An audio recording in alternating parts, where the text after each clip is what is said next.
Vegas and caviar dreams. Welcome inside the Hall of Fame. Now, can you dig that? Welcome inside the Hall of Fame. I'm Booker T, 6-time world champ, 2-time Hall of Famer. I got my man Brad Gilmore here with me as always. Get ready to do this thing, guys. I want to thank everybody for stepping inside the Hall of Fame today, getting your champagne wishes, caviar dreams, coming to you live from ESPN 975-925. I don't know if you guys noticed, I'm rolling up sleeves. I'm rolling up sleeves. Rolling up sleeves, getting ready to let the guns out because we getting ready to do this thing. Coming off a hell of a weekend, man. My weekend started last Thursday, man. Out there in Las Vegas, Nevada, getting ready for that big fight between Charlo and Canelo Alvarez for, middleweight fight supremacy. And man, what a fight, what a fight, what a night, what a fight. But Brad, how you doing, man? How you doing? First of all, how you feel? I'm feeling good, Book. Piggybacking off what you just said, my weekend as well started on Thursday. Yours was a bit longer, though, than mine was. However, we enjoyed the Vegas atmosphere when we were there. We enjoyed our people watching, and we enjoyed our dinners very much. I was very pro dinner on this trip. I'm not gonna lie to you. Booker can attest to this. As soon as Booker said something about food, I was like, let's go. Let's do it. What are you talking about? What are you talking about? What are you talking about? Food. Like what we got nothing else to do. Let's go. I know we're in Vegas and it's legal. What is wrong with you? You know what I'm saying? That's what I was thinking for a second. Like, we were out doing something. I don't know if where were we? But wherever we were, Booker was like, you want to go to the spot? And I said, well, might as well. We're out. That's what I said. It's just, we might as well. We're out. We're out and about. Let's do it. I was so ready, man. Every time. Man, hold up. No, but big shout out to B1. Big shout out to B1. B1. Man, they take care of us, man. They always take care of us out there in Vegas. I don't care how crowded it is. When Brad and I walk in the place, boom, they got the spot ready, man. So we appreciate you guys out there in Las Vegas. Can't wait to get back out there. I should be getting back out there sometime real soon because I know it's got to be another big fight coming up. But before we even get there, man, let's touch on this fight.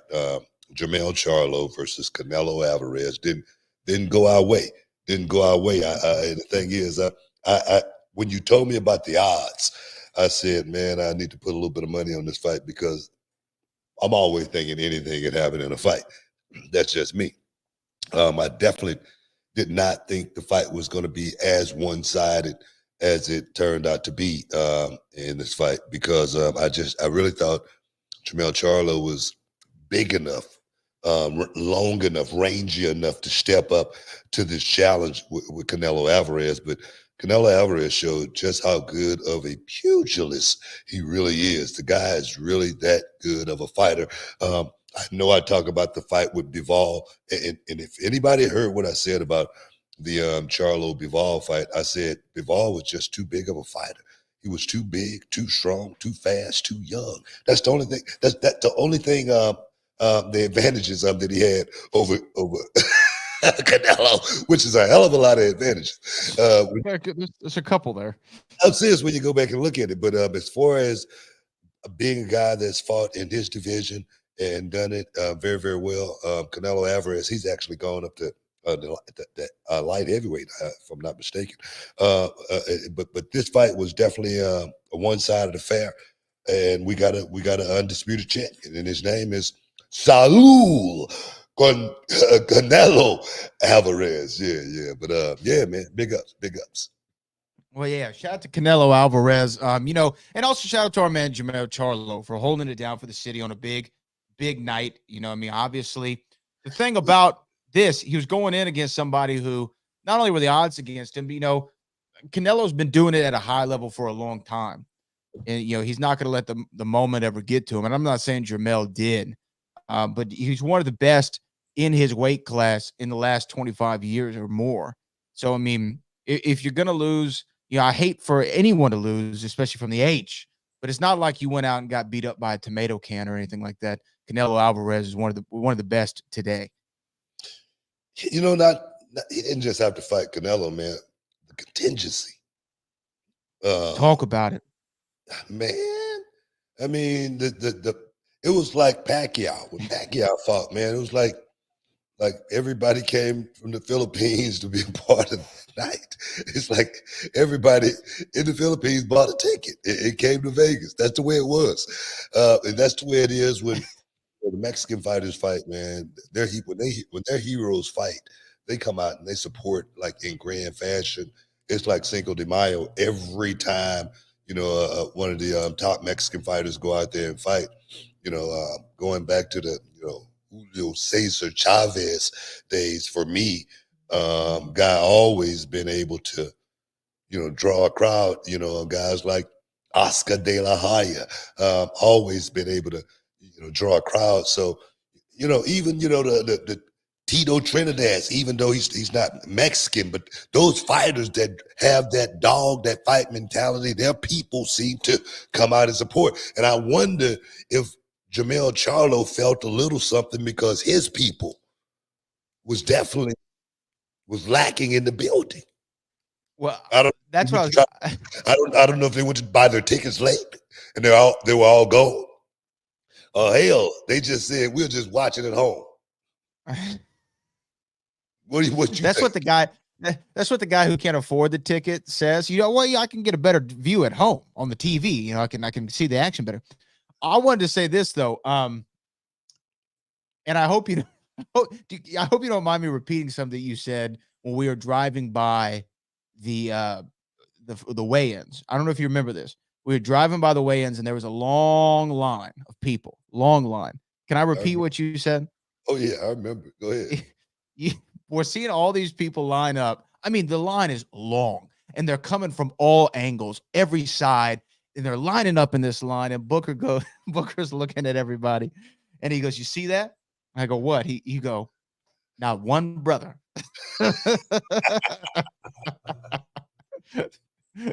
They were the Mexican people coming out to support Canelo Alvarez, but that's what you said. Not one brother. How many brothers did you see in that line? Not one. Exactly. Bro, and that right there is definitely that had to weigh on him a little bit because every time Canelo even came close to landing a shot, the fans would go crazy. When Canelo landed a big shot, they really went crazy. When Charlo went down, had to take a knee, they really went crazy. And that right there I'm sure can shake you in a lot of different ways. I've never been in that situation before, but being under those bright lights in that situation, the magnitude of that fight weighing down on you, I can only imagine how it felt. But like you say, big ups to Jamel Charlo because he still went out there and represented H-Town. He didn't quit by any means. He just was. It just Canelo Alvarez was just a better man on Saturday night. That's all it was. Yeah. I mean, and look, sometimes that's going to happen in sports, BT. And you know what? What a weekend of sports it was. I mean, aside from Canelo, we had NXT No Mercy. We had AEW WrestleDream. This coming off of a big week for WWE last week, announcing a huge new free agent signing. And this week, AEW has their new huge free agent signing that we're going to have to talk about. I mean, the super chats are already flooding in. There's going to be a great show, I know, BT. But, and also, I have to say this, October 14th, Reality Wrestling is going to be back at our brand new arena for another set of television tapings. The first episode from our new building went up on the YouTube channel over the weekend, and it aired on the CW39. If you didn't get a chance to see it, go back and check it out. There's a great triple threat match and an awesome banger of a main event. Just two men going out there fighting one another for the Texas title, 2 championships on the line. So make sure you go check that out on this YouTube channel. Yeah, no doubt, man. Definitely proud to be in our new building. And like you say, October 14th, it's going to be going down again, Reality of Wrestling. Finest out there in the middle of that square circle one more time. And I'm so looking forward to GG versus Promise one more time. One more time. Because we got to do it again. We got to do it again because I run the show. I call the shots. I make the matches. I'm the booker. And my name's Booker. Oh my God, man. I've been on a roll lately. With my ad libs. I'm serious. I think I might Yeah, man. I might want to keep this thing. Oh yeah, man. But no, we gotta take a break. Yes, we do. So guys, stick around. You are inside the Hall of Fame. We'll be back in a minute. Can you dig it, sucker? And this episode is sponsored by Blue Chew. Guys, let's talk about it. Let's talk about sex. Hey, you remember when you was always ready to go? I'm talking about strapping the rocket on it, man. Going straight to the moon. I'm talking about getting it done. If you want that extra confidence, I got something for you. Listen up. BlueChew.com. Blue Chew is a unique online service that delivers the same active ingredients as Viagra, Cialis, Levitra, but in a chewable tablet at the fraction of the cost. But the great thing, Book, is you can take it any time, day or night, so you can plan ahead or be ready whenever an opportunity arises. The process is simple. You sign up at BlueChew.com, consult with one of their licensed medical providers, and once you're approved, you'll receive your prescription within days. The best part, guys, it's all done online on the internet. So there's no doctor's visit, no awkward conversations, no waiting in line at a pharmacy or any of that. And the thing is, Book, Blue Chew's tablets, they're made right here in the USA and prepared and shipped direct to your door in a discreet package, so no one is the wiser. You know, let's just get it out there, guys. Blue Chew wants to help you have better sex. Discover your options at BlueChew.com. It's like this. Chew it and do it. And we've got a special deal for our listeners. Try Blue Chew absolutely free when you use promo code Booker at your checkout. Just pay $5 for shipping, man. That's BlueChew.com. Use promo code Booker to receive your first month absolutely free. Visit BlueChew.com for more details and important safety information. And, you know, we want to thank Blue Chew for sponsoring the Hall of Fame podcast. Chew it and do it. Welcome back inside the Hall of Fame, guys. I'm Booker T, 6-time world champ. Get ready to do this. You know what? I feel good, man. I feel good because yesterday, all day long, I just laid on the sofa. Watched a little football. You know, when I could, because one eye was open, one eye was closed pretty much all day long. It was just like that. But them Texans, man. Man. Oh, yeah. We back in the game. We got a quarterback. And you know what? And he's a brother. You know what? We got a coach. We got a great coach. And guess what? What's that? He's a brother. We win it again, man. It's apple juice, y'all. It's apple juice. That's I was like, that looks a little brown, Book, for right now, man. Apple juice with a little crayon grape on top. Oh, man. Hey, look, we got so much to talk about, but I know a lot of people are here right now because they want to hear your thoughts on something that happened last night. We actually have a huge super chat that just came in. So I'm going to start with the super chat from our man, Joe Compton. This is our first one of the day. Super chat. Joe Compton said, I'm not going to lie. I had the double take when I heard You Think You Know Me at the end of WrestleDream. Even at 42 years old, I marked out a little bit. I'm a wrestling fan for life and have been watching since 1986. What Joe Compton is talking about was at WrestleDream from Seattle, Washington, the AEW pay-per-view, honoring the late, great Antonio Inoki. At the end of the show, Christian Cage was in the ring, and a familiar face to a lot of us came out, and it was Adam Copeland, the rated R superstar, formerly known as Edge, made his AEW debut. Booker, this is something that we talked about on the show for a few weeks. I was skeptical, did not think it was going to happen. You said if there's a big bag over there, if there's some monies that can be had, he's going to go over there. And I thought it was negotiations, but guess what? Edge is no longer in WWE. He did wrap his career up, one would imagine, with the company in the Sheamus match. And he made his debut on AEW television last night. What did you think? Yeah, you're right. Yes, Booker's conferring with his invisible audience. But Book, what did you think of Adam Copeland making his AEW debut? Come here, come listen to this. Didn't I tell you? Did did I predict this or what? Did I say this? Come on, man. Did I say it? Yes. I wish we could. I wish we could rewind it and let it. We could just let that show run for the rest of the day. Because it'll be like deja vu. It would be like deja vu. That's what it would be like. I mean, it's very, very simple if you looking at it from my perspective.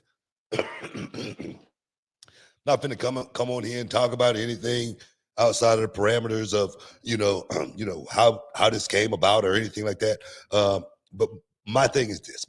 I know this business. I know the players in this business. I know the guys. I know all the, you got in this business, you got to have a program to know all the players. I got the program. I got it. I got the program. I know all the players. You know what I mean? It's a lot of action out there, man. It's a lot of action. And when there's some action going on, it action means, I'm not going to even say it.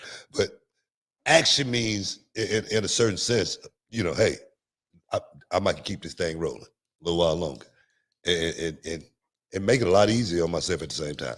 Like I said, I don't want to get too deep in the weeds because people always look at me and say, he doesn't know what he's talking about. But I said this could easily happen. Very, very easily. Very, very easily. Because I understand Edge got a wife. He's got a family. He's got a mortgage. He liked living good. Okay. He liked living well. It's like icing on the cake. This is just padding his stats. This takes nothing away from his legacy. It's money to be made. It's money. One thing about this life and business, you still see Floyd Mayweather going out there fighting. You think he do it for the money? He do it for the money. If you understand what I'm saying. Now, I'm serious. Because it's a high on the action. You get a high on the action. You're all players, baby. I've been watching too much Miami Vice lately. But let's say, where is this coming from? You know what? I agree with everything that you're saying. Look here, Brad, hold on a second. I know you do. I don't think that's apple juice in that cup. I will say I was pleasantly surprised when Edge came out. Was I shocked? No. Was I surprised? Yes, I was that he was able to do that. We had seen little things that made me think, okay, perhaps this is happening. He's taken off the internal rosters. He's taken out of the open of SmackDown. You keep hearing he's far apart on money. He said, I have a deal in my email. I haven't signed it yet. None of those things are typically like good signs for him sticking around. But it doesn't seem like there's any animus toward WWE. He sees this as the twilight years of his career. Maybe he can help build some young guys at the same time. What I like about this for AEW, I love this signing for them, by the way. Is Edge's best years perhaps behind him? Just given his age, perhaps, right? Does he still have some bangers of matches that he can throw out there? Yeah, absolutely. Can he help make some young guys? Sure. Does this also help kind of wash the taste out of your mouth with the whole CM Punk thing? It kind of does. So it accomplishes a lot of tasks all at the same time. And he also looked like he was having a blast. Now, I know it's night one, and how's he going to look on night 100? There's a few things that were interesting, though. He has his music. He has the Rated R Superstar moniker. He's got the You Think You Know Me at the beginning of the music. He's going by his real name, Adam Copeland. He's not Edge, which was funny when MJF at the press conference called him Edge, and Tony Khan's like, whoa, whoa, whoa. And MJF just rolls his eyes. He goes, Adam. But he's not Edge anymore. He's Adam Copeland. And this is what he had to say, Book. Can I play this little clip? This is what he said about his feeling after his debut in AEW. This is Adam Copeland, the Rated R Superstar, at the WrestleDream press conference. before tonight. After 31 years in the industry, that's never happened. And then I see a guy like Nick Wayne, or I see Swerve. There's just so many possibilities here. And for me at this stage of my career, that is so enticing. That is so exciting. That is so, I said it out there after the fact when I came back out there tonight, I felt free. The word I felt free, and it felt fun. And I felt almost like the same feeling I would have when I'd come out for my indie shows thing before tonight. Okay, there you go. That was what Edge said he felt making his debut. You see that he wants to wrestle a lot of the indie talent. I mean, the young talent that came up from the indies. He also mentioned stuff like Claudio, John Moxley, Samoa Joe. That obviously he's going to have to work Christian at some point. Like, it just makes too much sense to not do that match. I do think this is a great signing for them. And really, what more could he have done in WWE? Like, what more could he do? He's been there 25 years. What else is he going to do? Look here, I'm not saying anything negative. I agree with you 100%. I agree with you 100%. That's why I say I wasn't shocked. I wasn't surprised one bit. To be able to just take a break and still do it and get paid to do it, it's kind of cool too, because I kind of had a little bit of that in TNA, even though TNA, wasn't giving out the big checks like Tony Khan's giving out to come hang out and party and, have some fun for a little while. But no, I know exactly what he's talking about as far as working with the young guys as well. For me, it's the same thing with Samoa Joe, AJ, Rude, Creed, certain guys, had a chance to, perform with Samoa Joe, so I get that too. I wanted that. When I left WWE, I felt like a weight was lifted off my shoulder too, because you're on the road, you grinding all the time, so for me, when I was working in TNA, it was like going like every other Tuesday or Wednesday or something like that. I can't remember what it was, and work for a couple of days and come home, and I'm off for a couple of weeks and go back, So I was like, man, this is like a cakewalk. I can do this for another 5 years. That's what I was thinking. So Edge is in that same position where he feels like, man, this is comfortable. I get a chance to work with some young guys. I get a chance to produce some young talent, as well as be very, very instrumental in the next phase of these young guys' careers. Hopefully the ones that I can help, the ones that want help, so yeah, I get it. I understand it. So 100%. And I'm surprised and also not surprised the fact that he's going to be on television. They said weekly. Now, I don't expect him to wrestle every week, but he said he's full-time. He's going to be on AEW every week. And, what better shot of adrenaline in the arm for that Collision show than to have Adam Copeland, a familiar face of somebody's thumbing through channels that you've never seen on another wrestling show. You've never seen them anywhere else with WWE. Remember what I said, about CM Punk thing, and I've said it about myself as well. The promoter that told me a long time ago, you might remember it very, very, very, very well. One monkey don't stop no show, and that's what this is all about.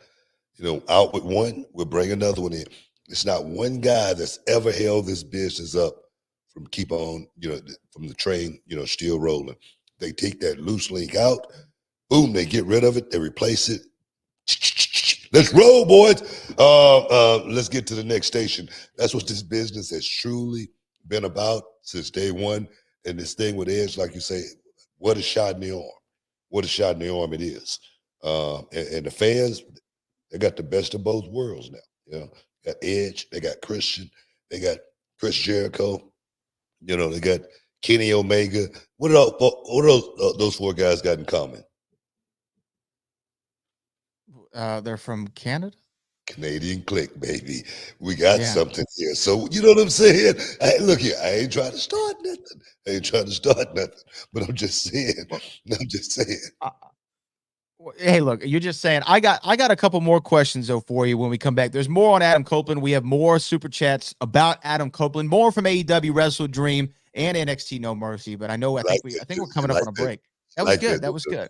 You like that? When you said what all they had in common, I didn't want to say the wrong thing. I wanted it really to be right. I was like, they're white and blonde. Is that what we're talking about? They all look alike. Hey, stick around. You're in the Hall of Fame. We'll be back in a minute. Can you dig it, sucker? All right, everyone, it's Booker T and Brad Gilmore here, and we've got something exciting for all you sports, comedy, music, and theater fans out there. We're talking about Game Time, the fastest, easiest way to get your hands on tickets to your favorite events. That's right, Book. We love all those spontaneous, unforgettable moments, and Game Time is here to make them happen. Whether it's a last-minute decision to see a game or a sudden urge to catch a live show, Game Time has got you covered, giving fans access to tickets even at the last minute in over 60 cities across the United States and Canada. And guys, this ain't about getting in. This is about getting the best seats in the house. With Game Time, you can see images of your seat before you buy it. So no surprises there, guys. You can score tickets swiftly. Skip the line, guys. Just dive straight into the moment.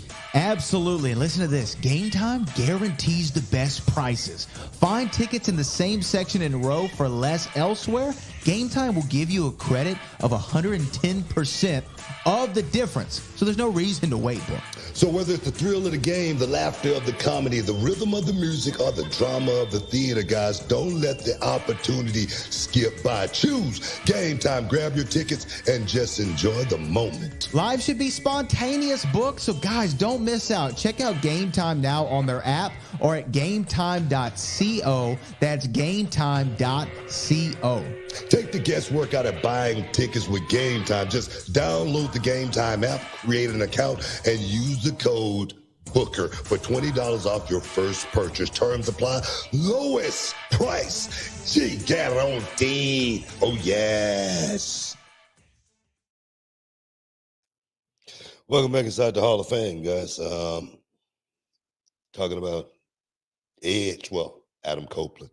Hey, man, before we get to back to Adam Copeland, I didn't want to forget about it. Did you see when they was talking about the U2 concert in the Sphere in Dallas? I mean, in Las Vegas. No, I did not hear about that. You didn't check it out. You didn't see any of the images. Oh man, God, man. How cool is it? You know what? We got to get in there, bro. We got to get in there. Yeah, we got to get in there. It's awesome. Oh my God, it is so freaking awesome. It's LED screen all on the inside, everywhere, as well as the outside, but on the inside as well. And it's like it goes up so high, it's like 2 city blocks. That's how big, it actually is. It's a monster. And that concert they did in there, was just amazing. Some of the images they were showing. We got to make sure, when we're in Vegas and they're having a show there, we got to go check it out. I don't care if it's country music. I don't care what it is. We got to check it out. Seriously. Oh, I'm down. I hear no matter where you sit in the venue, you have the same sound experience as somebody in the front row would be feeling. They've really engineered that thing incredible. Yeah, I can't wait to check it out one day. And yeah, I know we're going to be back out there in LV one day. But you got to just go. You got to just go look up on YouTube and check out some of the images from that concert. I mean, it was amazing. It was truly amazing. There was actually. I will. At one point they were. Of course, they're inside, but it looked like they were outside. It felt like even watching it, it seemed like they were outside. It's unbelievable. Unreal. It's crazy. Yeah. Now, we were talking about AEW WrestleDream in Seattle. A lot coming out of that show. There was, I think, 14 or 15 matches. Long show, which is kind of what AEW does on their big pay-per-views. But Adam Copeland came out at the end, and we've been talking about it here. We do have a couple more super chats. But this is what I want to ask you, because wrestling... And this is really the bigger topic, I guess, is wrestling fans since AEW's conception. And sometimes, everyone, WWE and AEW play into it sometimes. But there's this thing about tribalism, right, between the two fan bases. Oh, we got one of yours. Oh, we got one of yours. Oh, AEW's awesome. Oh, WWE's awesome. AEW sucks. WWE sucks. The back and forth. And every time somebody jumps ship, it's almost like, oh, we got one of theirs. And there's this celebration and almost like, taking a crap on the other company for losing the star. Most recently, there's Jade and Edge have been the two big free agency signings for either company. What do you think about the tribalism between the fan bases? Because it's not something that I necessarily subscribe to. If you were to ask me, hey, which one do you like more? I've grown up with WWE. It's kind of like I that feels good to me. I like that format. I do not dislike AEW at all. I think that more than one wrestling company is great out there, and especially for a lot of the young guys, which I'm sure we're going to talk about more in a second. But what do you think about the wrestling tribalism? It's not something that I agree with, of course, but it's something that's been around forever. I mean, it was the same way back when WCW was going against WWF back in the day. It was like that when the WCW wrestlers finally got a chance to go wrestle on WWF television, WWE, however you want to say it. It was WWF back then when I first got there, and those fans were rabid WWF fans. They didn't care anything about WCW wrestlers. I had to earn my respect, I think, with the WWF fans, WWE fans. I had to earn my respect with those guys. They didn't just accept me when I first came there. They didn't. I could feel it.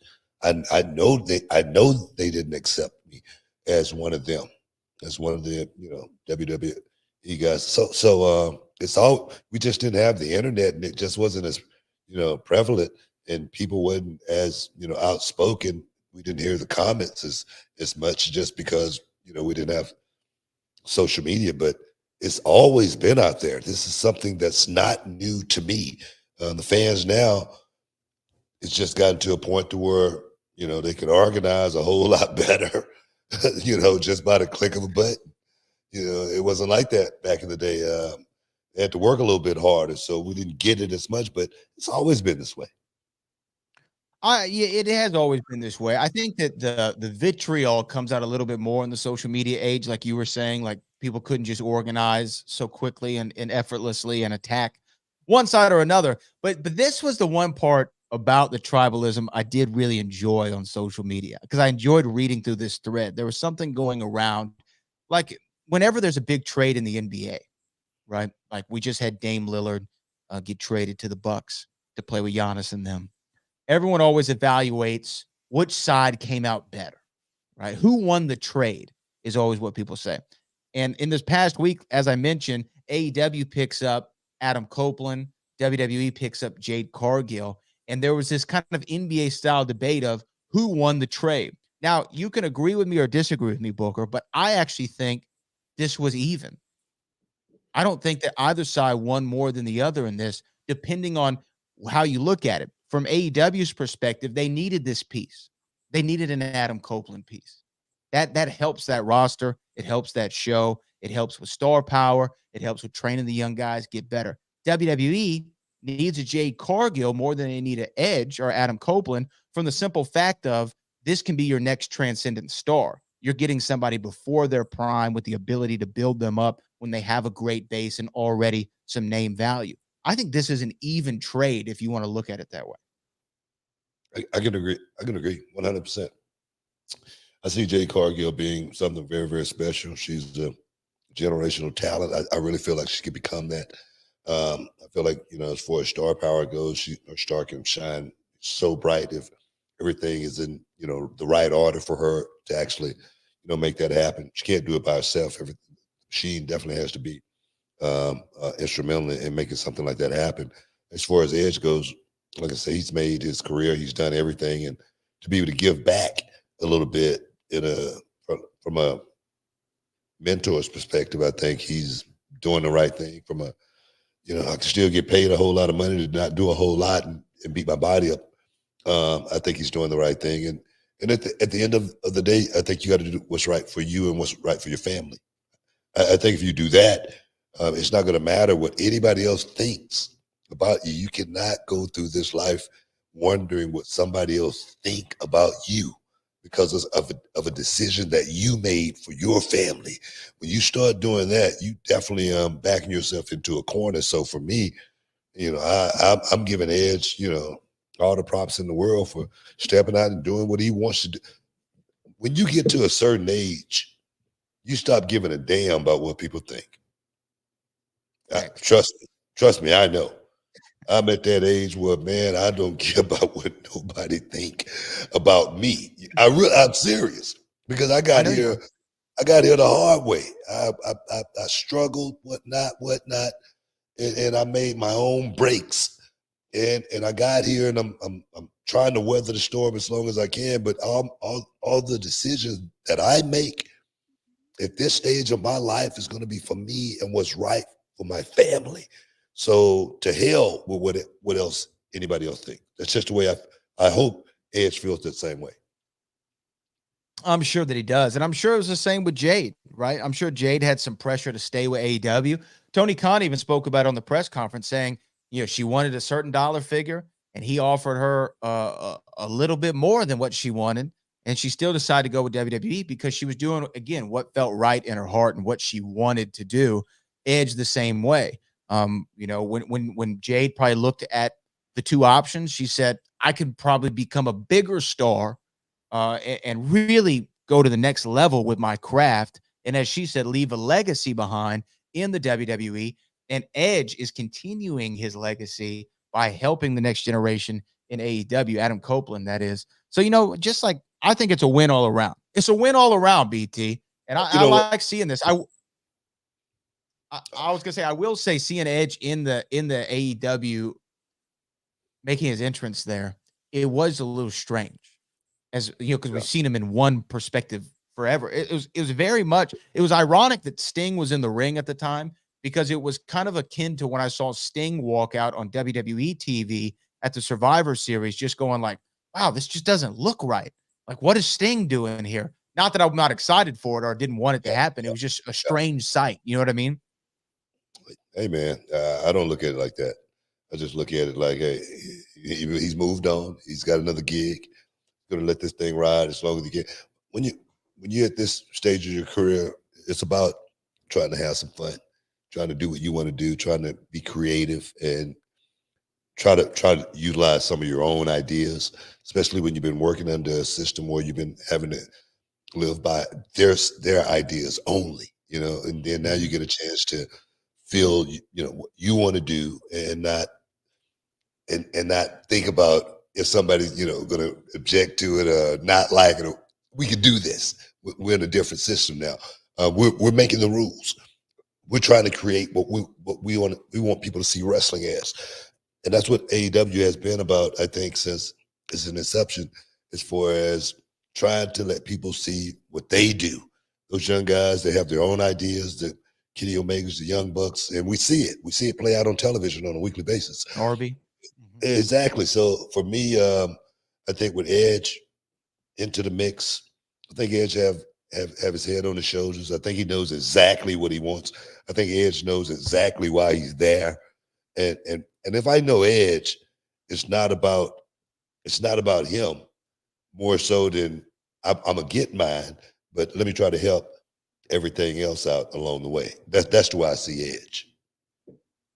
I agree. And like you heard him in that clip we played in the last segment, he's excited to be there and work with this young talent. And again, when he's done everything that you could possibly and conceivably do on the WWE side of the spectrum, why not say, let me go work a whole roster that I've never wrestled before and try to help them get over. And to back to my previous point, you remember just about him feeling odd to see him in AEW. You remember when the Dream went and played for Toronto, and Elijah won, and it just looked weird to see him in a Raptor jersey. It didn't feel right.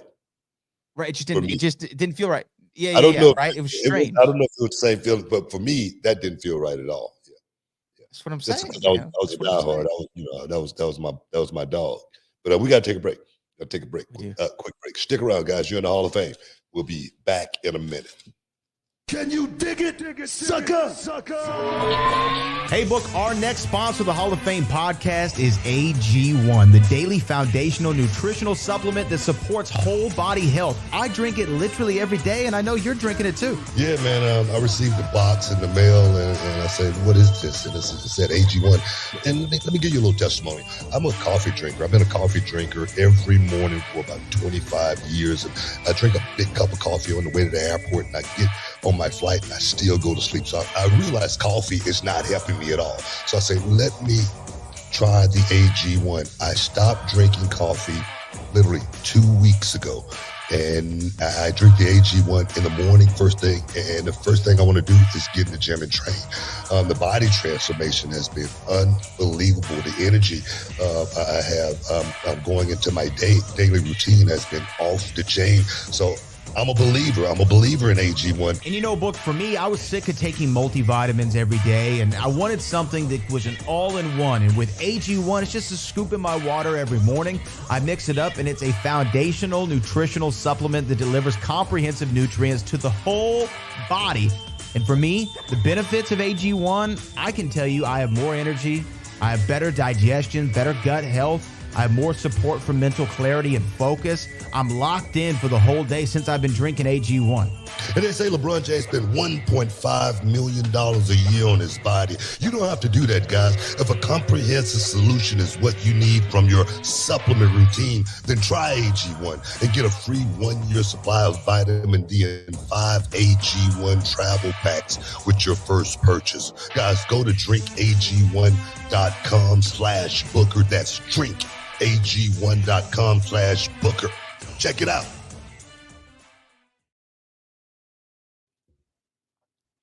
Welcome back inside the Hall of Fame, guys. Talking a little big switch. Guys, make jump and ship. You know what though? You know what? I said also, I don't know if you remember or not, but I said it's gonna be a whole lot of this happening with guys going from one company to the other company. I mean, it's just something that seems like would happen. Okay, if you lose the job, you might go somewhere else. I know we're waiting on Pillman to make his arrival on the scene, but Pillman but he was another guy that was in AEW, and now he's in WWE, and let's see exactly how his career, go from this point on. Did he fit in AEW? Yeah, but will he fit in WWE? Perhaps a little bit better because of who his dad was, and trying to bounce off that star that he had back in the day. The controversial acts that he did back in the day. I really think he can capitalize off that a whole lot better in a company like, and that's what I'm looking at. It's almost like doing a play and it doesn't work, and then you go back to it. Well, you fake it early just to go back to it later. That's what we're doing there. So for me, it's going to be a lot of guys jumping ships. Guys like in there, everybody talking about where is Shelton going to go. Everybody's talking about where Dolph Ziggler is going to go. Of course, you don't think Dolph Ziggler think, man, it might be a nice landing spot over there for me as well. You don't think Shelton is thinking, oh man, it might be a nice little cushy, job over there. You don't think that? Of course. So it's going to be a lot of guys. And then we talk about AEW needing leadership. Talk about that all the time. We know a guy like Edge going over there. He's going to apply some leadership. I really believe that. I think Christian has done a good job as far as playing that leadership role. You haven't heard a whole lot about Christian being over there in that company, other than his stuff that he's doing on television. That's the only thing you've heard about Christian since he's been in that company. And you know what that tells me? That tells me he's taking care of his business, opposed to thinking about anything else, any outside interests, any outside distractions. He's thinking about taking care of his business. People can say what they want to say about Luchasaurus and everybody that's been around Christian, but Christian seemed like he's made all those guys better. I agree. Some way, shape. Whether I don't see I don't see Luchasaurus jumping over anything anymore. The last time you seen Luchasaurus backflip over the top rope, and do something to jump on. I'm serious. So Christian, like, man, what are you doing? Let's think smarter, opposed to just going out here and just wanting to work and be like everybody else. Let's create something, and that's what they're doing. That's what they're doing right now. So for me, it's a lot of upside on both sides, because I think from a perspective as far as guys coming from AEW, they're going to be a lot younger. I think guys going from WWE, they're going to be a little bit older. That's just the way I see it. Well, I mean, if you just look on what's happened, that's what's happened, right? I mean, the two, if you want to do the 3 AEW signings or AEW talent that went over to WWE, you think about Cody, who was in the middle of his prime, maybe at the very beginning of it. Jade, who still hasn't hit her prime, and then Brian Pillman Jr. hadn't hit his prime, all younger talent. And when you look at some of the ones that are going older, not that they're past their time, but they're nowhere near that. But they're on the tail, the backside of their career, not the beginning of it, right? I mean, Edge, Sting, Jericho, Christian. I'm not I don't mean to characterize it and make it sound like a negative thing. I'm not trying to say that. I'm saying they're at a point where they can give back more than they're worried about their own personal accolades. And they've achieved everything there's been to achieve. I mean, you could say it, Brad. They are past their prime. You could say that, but not in a negative perspective. I'm saying that they're. Look, I said the same thing about Nick Aldis. I said, Nick Aldis, is he still in his prime of his career? No, he's not. As far as those years where he could go as long and hard as he could go when he was, like I say, in his early, mid, 20s, early 30s, that's prime years. So you can say that. That's not a negative on anybody. But these days, people want to make that a negative. As far as you saying something like that, but it's not. I know when I was King Booker, I was nowhere near my prime, but damn it, I could still go. I can still work with the best of them. I can still perform and make you think it was at my top level, and that's what performers do. But was I anywhere near my prime when I was King Booker? No, I wasn't, and I know it. And everybody that do this know when they, get in that ring, when they were, that stud, how they went, and then they know after that bump card been checked off a few times, how it feels as well. So it's just being honest. Well, but one of the guys who went over to AEW that was a big one before Edge and before CM Punk was Bryan Danielson, or I guess around the time CM Punk came in. With Bryan Danielson. Brian's been great. He had a match with Zack Sabre Jr. At the WrestleDream, which a lot of people call the dream match, especially fans of their work over the years, something that a lot of people always wanted to see. But afterward is what I wanted to talk about. The match was great. You know what was better? The press conference afterward, because Bryan Danielson was talking about young talent, talking about indie talent, talking about people who he's appreciating their work. And he brought up somebody that I know, and that our audience is going to know. And this is the clip from Bryan Danielson at his AEW press conference. Had the bounty hunter Brian Keith, and I watched some of his matches on, say, like YouTube, but seeing somebody live is a different perspective. And he wrestled Hangman on Rampage, and he just did an incredible job. And sometimes you get to see people and you don't know how they are. You get to see them in person, and then you're like, oh wow, there's something here. And so yeah, I like watching all that. I try to keep up on it as much as I can. So boom, a little shout out to a Raw original, former reality wrestling champion Brian Keith, the bounty hunter, who you trained, who his famous origin story was him taking his folks' car and breaking down in the parking lot all those years ago at the Pasadena Convention Center. And now, it looks like over the last couple of years, he's been really getting his shine. And it was a cool moment to see Bryan Danielson put him over like that.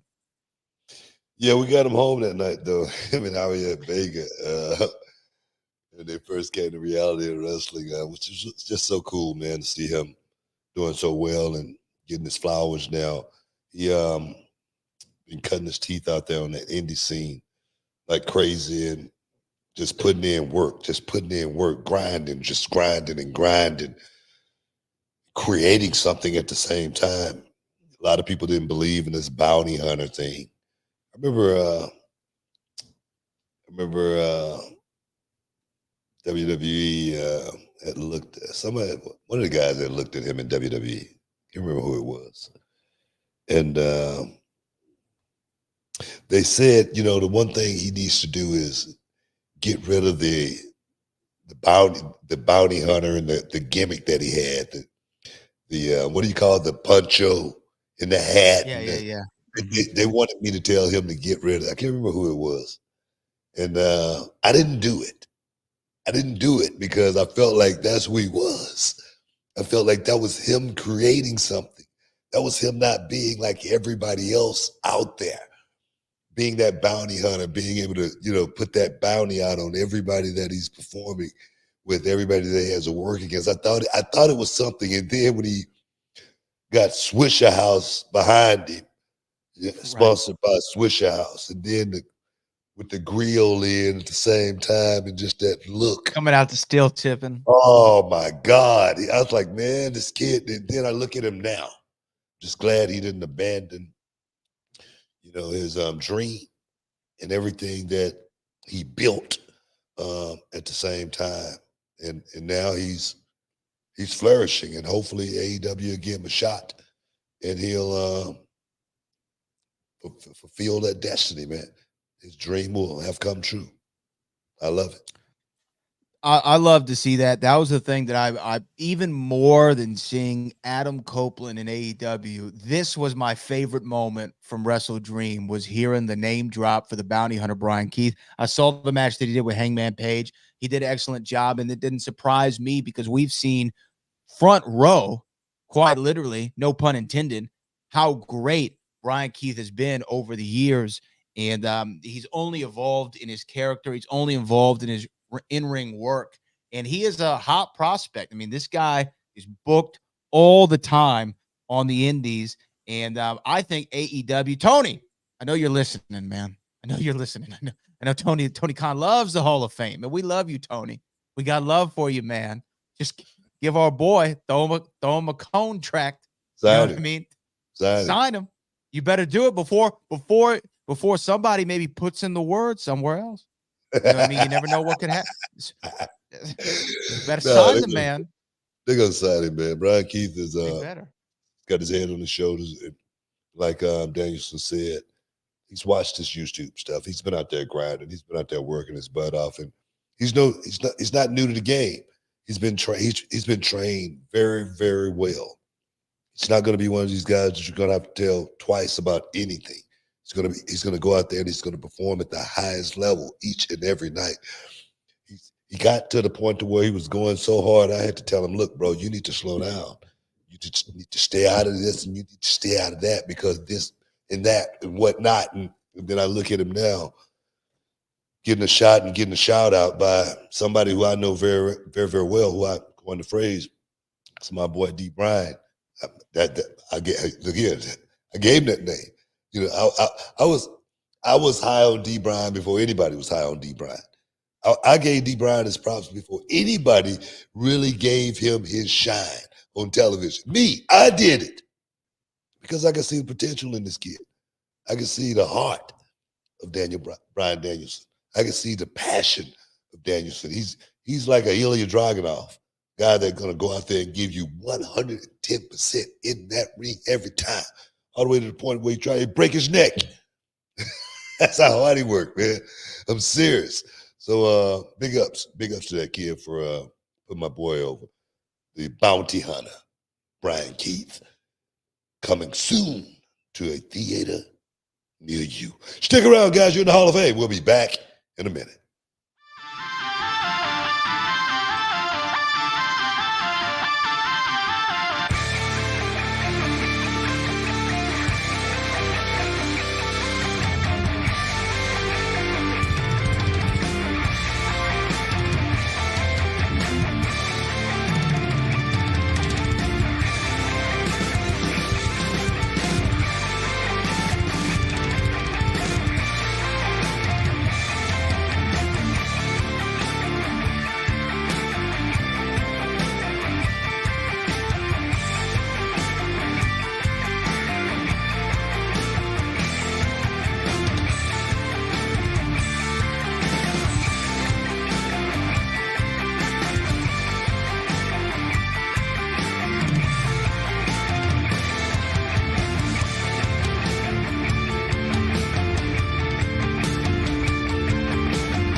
inside the Hall of Fame. Now, can you dig that?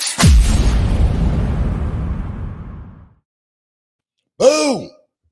Welcome back inside the Hall of Fame, guys.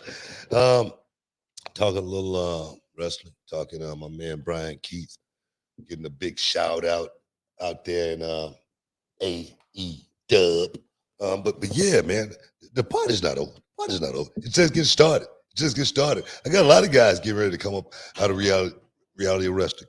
A lot of guys getting ready to make that trek to the next step, to the next level. And I think I got a fantasy camp going down at the end of the month. If you guys want to think about getting into this business, thinking about,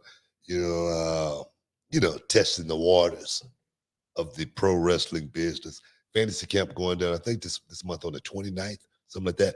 Go to realitywrestling.com. Make sure you check it out. If you want to see what it's like, it's a 5-hour day, guys. It's 5 little measly hours. Easiest day of your life. Come on. Come on out and test yourself just one time in your life. You don't want to look back when you're 50 and say, man, I wish I would have tried that fantasy camp just one time, tested myself just to see if I could have gone the limit, pushed myself like I've never pushed myself before. Just one time, I wish I'd have done that. You got a chance. Come check it out. You can do it too. BT, Brad, we that's a challenge, Brad. That's a challenge. You want me to do it? Yeah. Come on out. What's the date? 29th. I think I got a doctor's appointment that day. 28. 28. Oh yeah, I have one on that one too. I have to go. I think I'm washing my hair that day. I got you. No, I got you. Just keep me in the loop. BT though, we have to talk about No Mercy. I know we only have a few segments left on the show, and we have a bevy of super chats to get to. But this is the one that I have to mention. You don't mess with my super chat. DJ 1491 says, "Whoop that trick." What? Whoop that trick. I like it. Oh yeah, man. Your boy went out there and did it. He got the job done. New North American champion. I was so happy to see Trick Williams go out there and get the victory. I really was. He performed. He performed at a high level for somebody that's hadn't been in the business that long and haven't had a whole lot of singles matches under his belt or anything like that. But I watched him perform, and I go, it's the little bitty things that Trick does that you can't teach. You just gotta feel it. We ain't got to go there as far as what I'm talking about, but he's a guy that know how to get the fans to gravitate to what he's doing in the ring. He's one of those guys that I love the way he put himself in a vulnerable position, being a bigger guy and knowing how to sell properly, knowing how to really make the fans, feel sympathy for him. It's uncanny. It's uncanny what he's doing right now, and I'm just glad to see him doing well.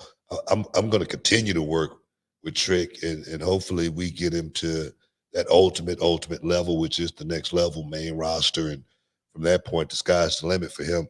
I just think with Trick also, opportunity knock, and he's just taking it. That's the way Trick is. I'm serious. I mean, yeah, because a couple weeks ago we thought this match was going to be Mustafa Ali versus Dominic Mysterio for the North American Championship, and things happen. It is what it is. And now we have Trick Williams in that spot. He cashes in. He's the new champion, North American champion. Trick Melo game, though, not as strong right now because Melo did take an L over there. And I know we're going to get to that, but I just want to give a big shout out to Trick Williams again for doing it like it was supposed to be done. I really love the match that they had on NXT for the #1 contendership. You had the Dragon Lee spot of this. I thought that the finishes, I don't know who's putting those together, and I don't want to get too much in the weeds on this, but who's ever producing some of the matches over there in NXT? They really know what they're doing, man. They got a good grasp on this wrestling. They're doing a hell of a job. They really are. They're doing a hell of a job. And just to piggyback off of what we're talking about right now, I was reading an article in Wrestling News today, and this is the, these sites are the sites that's killing the business.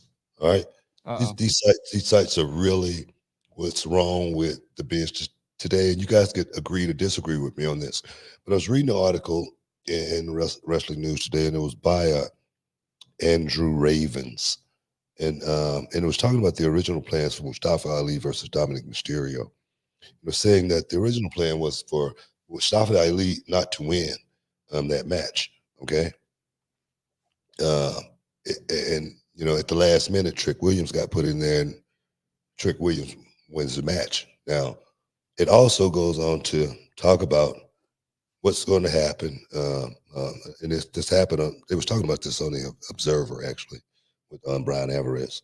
Actually, Brian Alvarez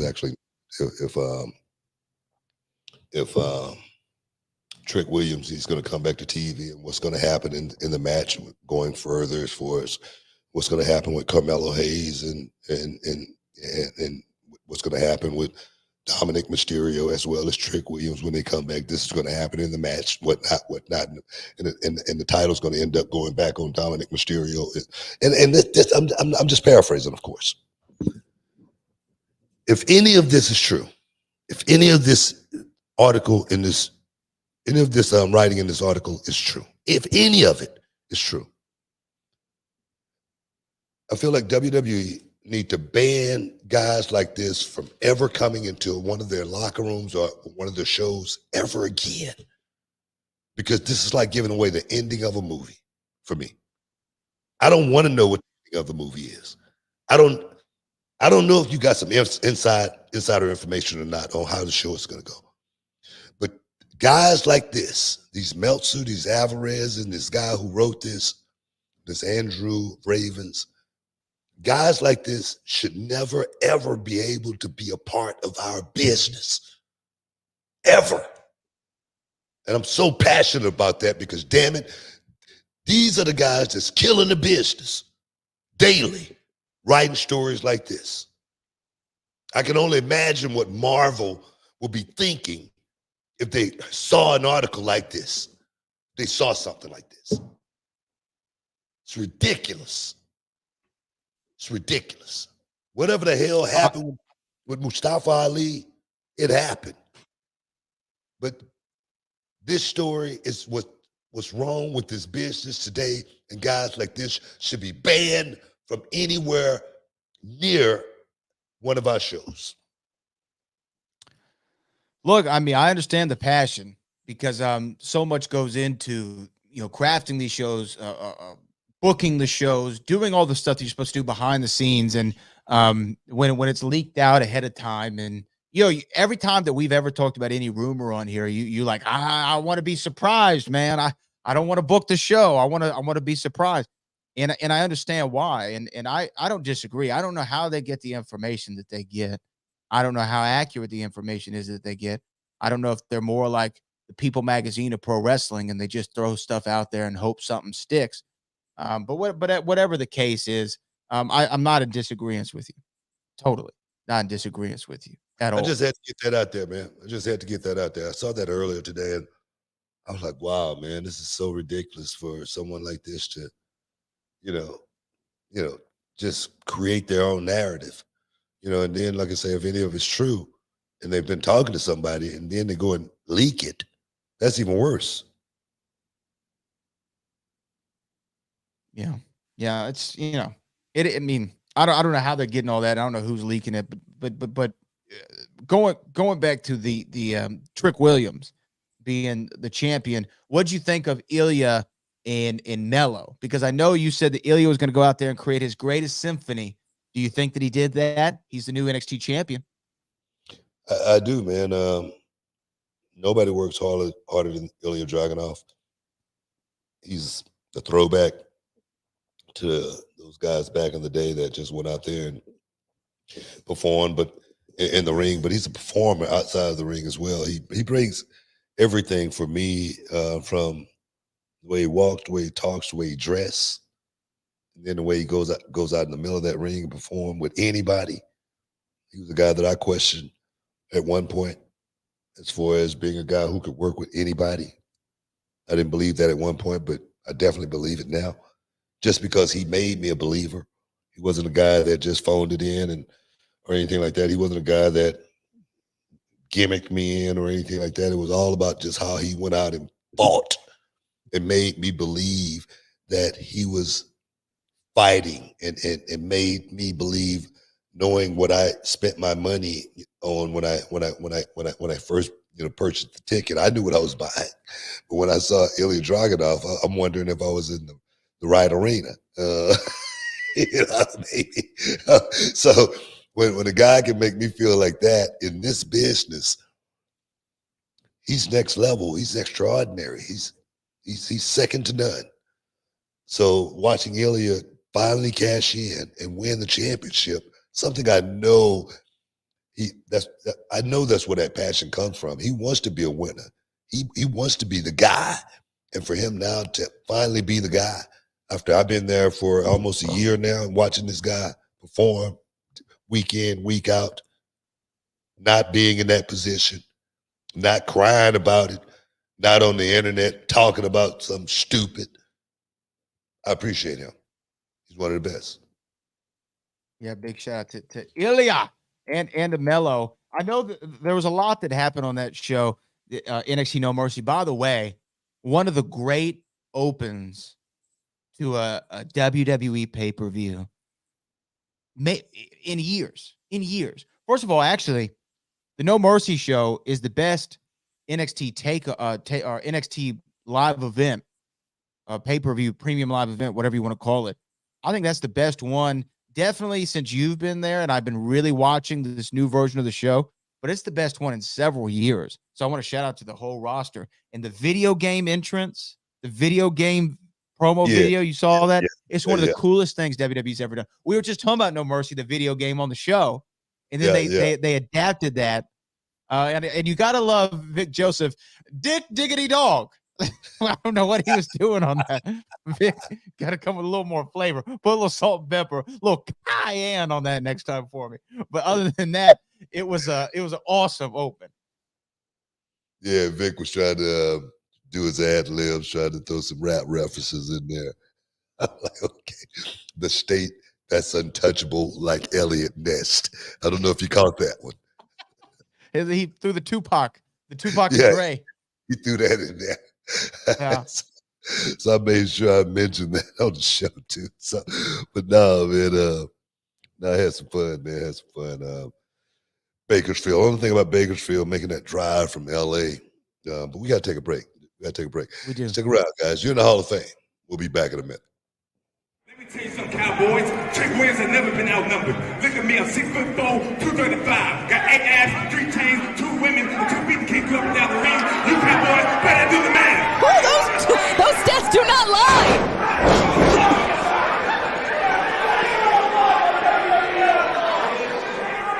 205 pounds on WWE. I don't believe it.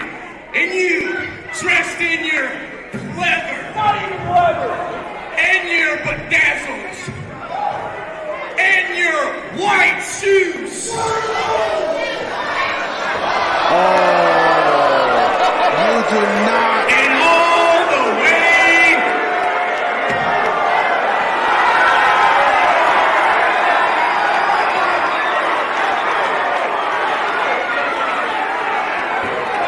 Oh, here we go.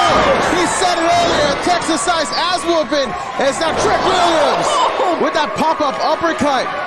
Yeehaw! Rhinestone Cowboy, here we go!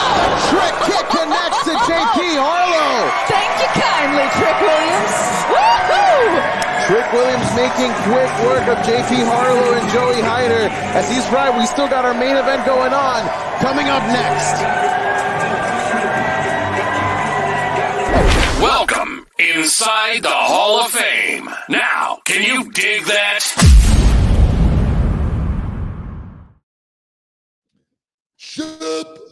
Welcome back inside the Hall of Fame, guys. I know we got a lot of super chatters, man.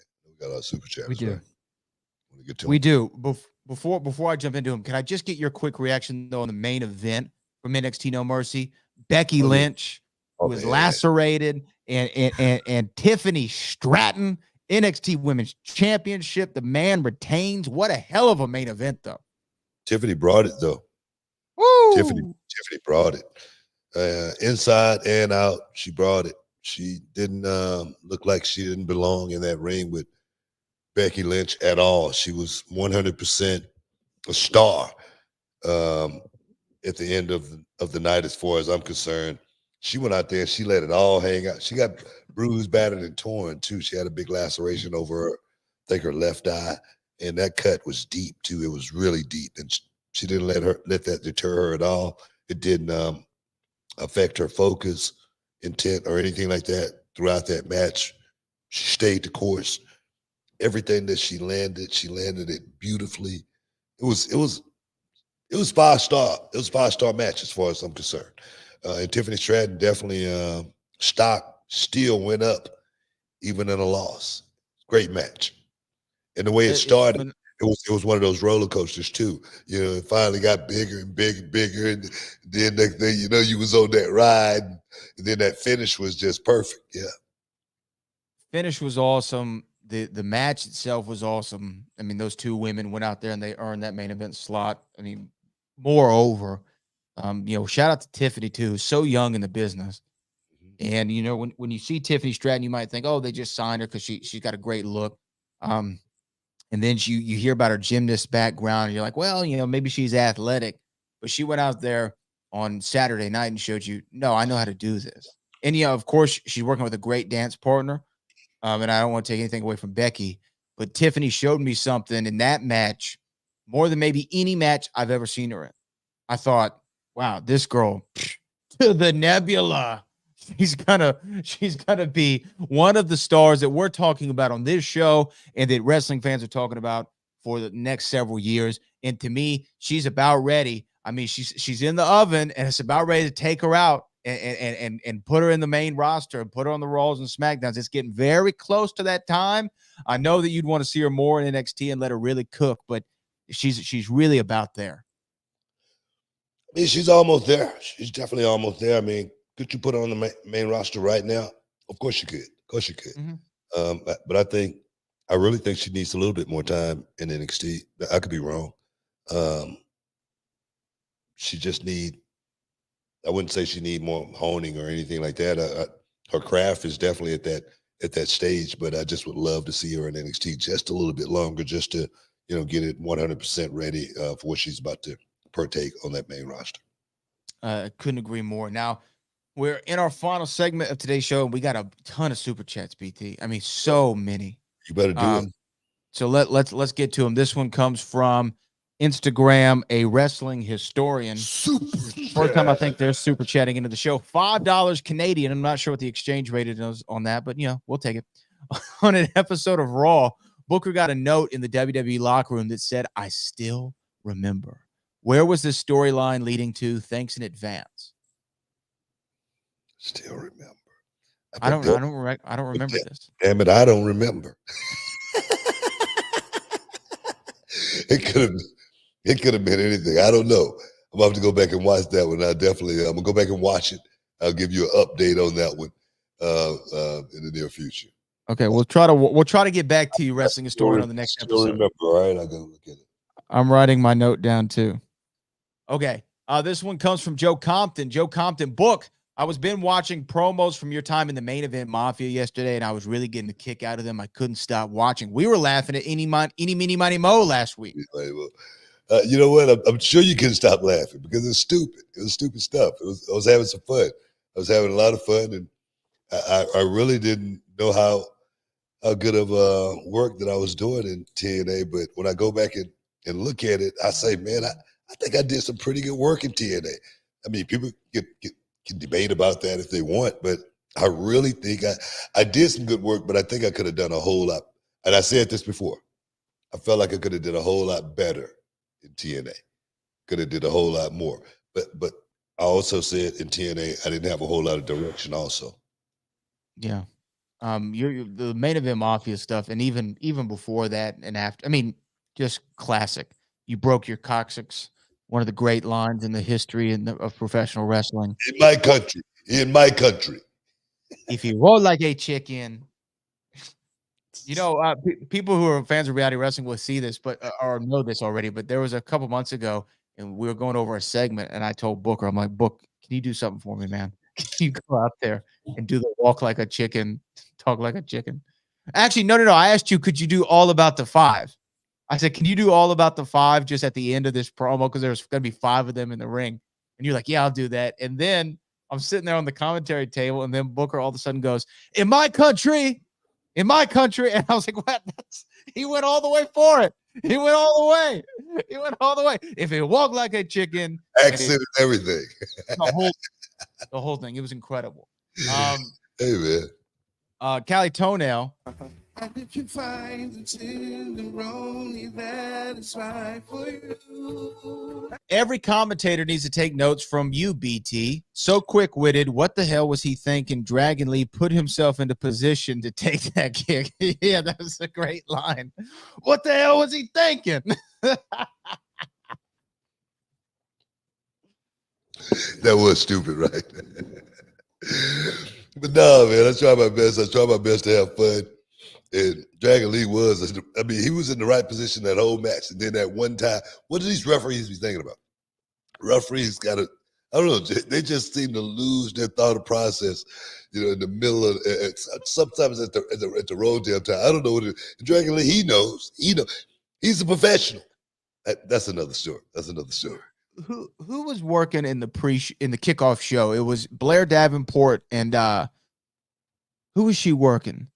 Blair Davenport and what was her name? She's new, right? Yeah, she's younger. Kalani Jordan. Kalani Jordan. Okay. Yeah. You had me laughing in that one, and you weren't even trying. You just said she did the little flip or something in her entrance, right? And you're like, oh man. And then Vic Joseph was like, don't even start, Book, or something like that. I'm like, it was a flip. You're popping for the flip. This is from Ross Ferguson, who says, so what I meant is, what is your coffee? Like, I'm using voice type. It doesn't always pick up my accent because I'm Scottish. Oh, I guess Ross Ferguson is wanting to know what's your coffee type. I can't do Scottish. My coffee. Yeah, what kind of coffee do you like? I stopped drinking coffee, man. That's right. Stop drinking coffee. I've been dringing coffee my whole life, but I started drinking the AG1, and I haven't drank coffee in a month and a half, Brad? Something like that. 4 or 5 weeks. About a month and a half, but I always loved the Colombian blend, with the little caramel macchiato creamer or something like that. Yeah. So look, I'm not a coffee guy, so I can't I answer the question. I miss those coffee days. I miss them. I must confess, I do miss my coffee. Ross then also says, I love what you're doing. If you ever have a manager program, please let me know. I'm not good enough to be a wrestler. Managers are something that we really teach. That's something that somebody normally gravitate to that was there trying to be a wrestler or something like that, or someone that's been a manager somewhere else will send us some footage. And if we can use a manager, we will, implement them in the show. But these days, it's just not a whole lot of place. I'm kind of like a manager on my show, and I kind of feel like, I shouldn't be doing it. So me personally, I'm not really, really big off into having managers on the show. Cali Toenail says, not into the Barbie thing. Okay. But I'll say Tiffany Stratton made my top 5 after the beatdown she gave Becky. She was out there doing everything. Yeah, man. When you say everything, you mean everything. Because Tiffany brought it. She brought the fight. She brought performance, in ring prowess, everything. As far as timing goes, she's perfect. She's perfect, and she's relatively new to this game, and to have picked it up the way she have, it's awesome, man. It's awesome. It's awesome to see these girls come into this business that, like Tiffany, we had her on the show, and she wasn't someone who grew up watching wrestling or anything like that. But that's the difference these days, opposed to back in the day. Those guys in the locker room, they felt like if you hadn't put in some time, you didn't deserve to be in the locker room. It's a whole lot different now. if you can go out and perform at a very, very high level, come on in the locker room and let's try to make some money. And Tiffany's definitely, one of those girls. We got another girl right now. She's, sitting on the sideline, but Sol Ruka, she's another one that's on that fast track, trying to, get to that next level. So I'm loving seeing these girls that can come in and pick this up and, move to the next level. I like Sol Ruka. I think she's really dope. This is from Cali Toenail again. Thoughts on HBK saying he'd welcome CM Punk back to the NXT brand. We'd love to have CM Punk back in NXT. Yeah. Okay. I like it. Oh, yeah, man. Are you advocating? Don't we got some more super chats? Keep the super chats rolling. We about to run out of time. Okay, we do have a lot more, so let me try to get this. Ross Ferguson, I said, I'm sure of it being emotional tonight. I'll be going for a lot of stuff. Hope this money in my super chat goes to something good. Love you all. Well, hope you're doing all right, Ross, man. Stay up, man. Stay up. As Pac said, keep your head up. Right? Oh, yeah, most definitely. You don't mess with my little privates, man. We got your back, bro. Alan Ross says, when is your Windsor, Buffalo, or Toronto show? Are you going any of those places, Booker? I haven't, I don't know. I don't know when I'm going to be going. I try not to look at my schedule until I have to go somewhere. Somebody called me. I might be, I don't know. I don't know when I'm going to be coming, but I'm sure I'm going to be. Make sure you have a Funko Pop when I come. All right, just do that. Just be there to sign. You'll be there to sign it. There's got 10 of them. By the way, we'll be having a podcast exclusive drop here sometime this week of our really awesome conversation we had in Las Vegas at Planet 13 over the weekend. So make sure y'all check that out when it drops. This is from Cali Toenail. BT, love the blue suit with Stacey Adams Jordans to match. When the ladies went over the table, it looked like you checked them for water damage. No, man. Becky Lynch, she pushed the top of the table over and it bang it right on the top of my foot. I thought it broke my foot. I'm serious. I was like, oh, I had to check myself for a minute. I thought I was hurt. And then I realized it didn't hurt me that bad, but that's what I was looking at. So you thought your foot was broken? I thought my foot was broken. She pushed the top of the table over and it landed right on the top of my foot, literally like a knife cutting it right on top. Boom. And I was like, ow. And I was like, oh, that's going to hurt later. And I started like walking on it a little bit just to see how bad it was. But, there was actually those T-Max. They actually broke the fall for me. Okay. Good. We have a couple more, and then we're almost done here. Kappa Owens, B&B, I just want to say wrestling fans are eating good this week. Ilya versus him. My God. Becky versus Tiffy. Oh, yeah. D-Bry versus Zach. Beautiful. Edge and AEW. Let's go. Man. A lot of guys got over this weekend. And who won the most? The fans. Fans won the most. Yeah. And then here we go. This is our last one of the day. This is from Vanish Prasad. What up, Vanish? Says, what do you think about Jade in WWE and who should her first opponent be? We've talked a lot about what we think of her, but who do you think her first opponent should be? Is it going to be on the black and gold brand? You know what? So it got to be. I would put her against a veteran, somebody like Dana Brooke. I think Dana Brooke's been released. I think you might have forgotten about that. I knew that, man. I was just playing.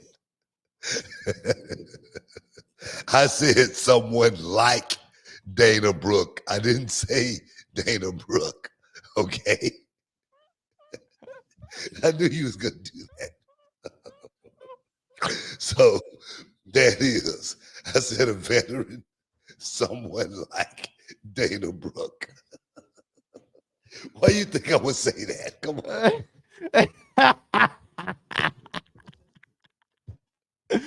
Ooh, my cheeks hurt. Hey, well, you know what? That's our last super chat of the day. We'll see what happens with Jade when she makes her imminent debut in WWE. But I think we got to send him home, bro. I guess one thing, everybody for stepping inside the Hall of Fame. Give you champagne wishes and caviar dreams. All you guys in the chat, super chatters, we love you. Brad, for all the heavy lifting, man, we appreciate you. Like always, guys, we love you and we out.